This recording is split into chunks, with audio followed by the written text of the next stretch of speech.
Hello మనం ఈ వీడియోలో సిపి గెట్ ప్రిపరేషన్కి సంబంధించి ఇంకొక స్ట్రాటజీ చూడబోతున్నాము.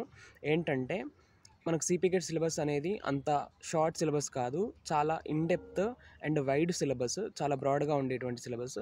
అంత సిలబస్ని ఇంత తక్కువ టైంలో కవర్ చేయడం ఎట్లా, అసలు అంత సిలబస్ మొత్తం చదవాలా లేదంటే ఆ సిలబస్లో కూడా ఇంపార్టెంట్ అన్ఇంపార్టెంట్ అనేటువంటి టాపిక్స్ ఉంటాయా అనేది మనం ఈ వీడియోలో చూద్దాము.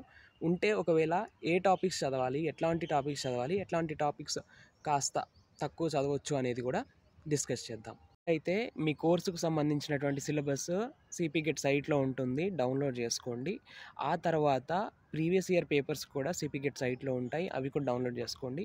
ఇన్ కేస్ సిపి గెట్ సైట్లో కానీ దొరకకపోయినట్లయితే మనబడి.com అనే సైట్ ఉంటుంది. అందులో మనకు previous year question papers, solved previous year question papers అయితే మనకు ఉంటాయి. వాటిని డౌన్లోడ్ చేసుకోండి. డౌన్లోడ్ చేస్తూ 2 డేస్కు ఒక క్వశ్చన్ పేపర్ సాల్వ్ చేయండి. Previous year question paper solve చేస్తున్న టైంలో మనకు అర్థమవుతుంది ఏ క్వశ్చను ఏ యూనిట్ నుండి అది ఏ టాపిక్లో నుంచి వచ్చింది అనేది అర్థమవుతుంది. సో అట్లా వచ్చిన ఆ క్వశ్చన్స్ని ఆ యూనిట్స్లో నుంచి, ఆ టాపిక్స్లో నుంచి క్వశ్చన్స్ వస్తాయి కదా. సో వన్స్ మనం ప్రీవియస్ ఇయర్ పేపర్ సాల్వ్ చేయగానే మనకు అర్థమవుతుంది వాళ్ళు ఎవ్రీ ఇయర్ ఏ టాపిక్స్లోంచి క్వశ్చన్స్ అడుగుతున్నారు అనేది. సో ఎమ్మటే ఏం చేస్తామంటే ఆ ప్రీవియస్ ఇయర్ పేపర్ సాల్వ్ చేసిన తర్వాత ఆ క్వశ్చన్స్ వచ్చిన టాపిక్స్ ఏవైతే ఉన్నాయో వాటిని మన దగ్గర ఉన్న బుక్స్లోంచి రిఫర్ చేసుకోవాలి. రిఫర్ చేసుకుని at the same time notes కూడా చేసుకోవాలి.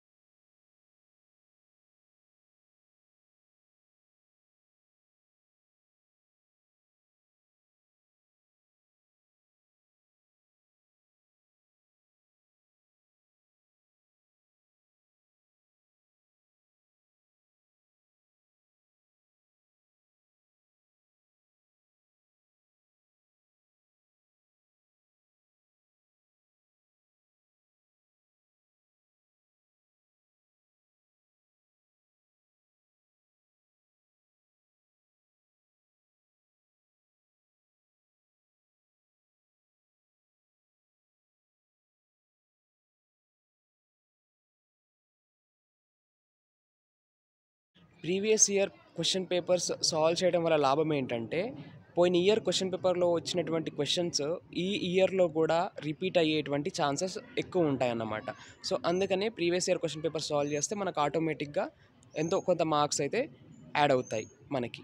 సో ఆటోమేటిక్గా ర్యాంక్ కూడా మంచి ర్యాంక్ వస్తుంది. At the same time previous year question paper solve చేయటం వల్ల ఎగ్జామ్ హాల్లో మనకి టైం మేనేజ్మెంట్ కరెక్ట్గా అవుతుంది అండ్ అక్యురసీ లెవెల్స్ అనేవి పెరుగుతాయి. అంటే ఆన్సర్స్ అనేవి రైట్ అవ్వడానికి అవకాశాలు ఎక్కువగా ఉంటాయి. Time management at the same time accuracy levels కూడా పెరగడానికి చాలా ఛాన్సెస్ ఉంటాయి. సో అందుకని ప్రీవియస్ ఇయర్ క్వశ్చన్ పేపర్స్ని ఎక్కువ సాల్వ్ చేయండి. ఎక్కడెక్కడ ఏ టాపిక్స్లో ఆన్సర్స్ రాంగ్ అవుతున్నాయి, ఏ యూనిట్ నుంచి రాంగ్ అవుతున్నాయి అనేది టిక్ చేసుకుని ఆ టాపిక్స్ని మళ్ళీ ఒకసారి 1-2 సార్లు రిఫర్ చేసి ఎగ్జాంపుల్స్, డెఫినిషన్స్ ఇట్లాంటివి 1-4 సార్లు చూసుకోండి. మొత్తానికి ఇది మన 6th స్ట్రాటజీ సిపి గెట్ ప్రిపరేషన్కి సంబంధించి. ఇంకా సిపి గెట్ ప్రిపరేషన్కి సంబంధించి లేదా బుక్స్ గురించి ఏమైనా డౌట్స్ ఉంటే మన యూట్యూబ్ ఛానల్లో కమెంట్ సెక్షన్లో వీడియో కింద అయితే కమెంట్ చేయండి, ఖచ్చితంగా రిప్లై ఇస్తాను. We shall togetherly solve our issues. And ఇంకా మన ఛానల్ని కనుక సబ్స్క్రైబ్ చేయనట్లయితే వెంటనే ఛానల్ సబ్స్క్రైబ్ చేయండి. మీ ఫ్రెండ్స్ ఇంకా ఫ్యామిలీ మెంబర్స్ ఎవరైనా సిపి గెట్కి ప్రిపేర్ అయ్యే వాళ్ళు ఉంటే మన వీడియోస్ని వాళ్ళకి షేర్ చేయండి. Thank you.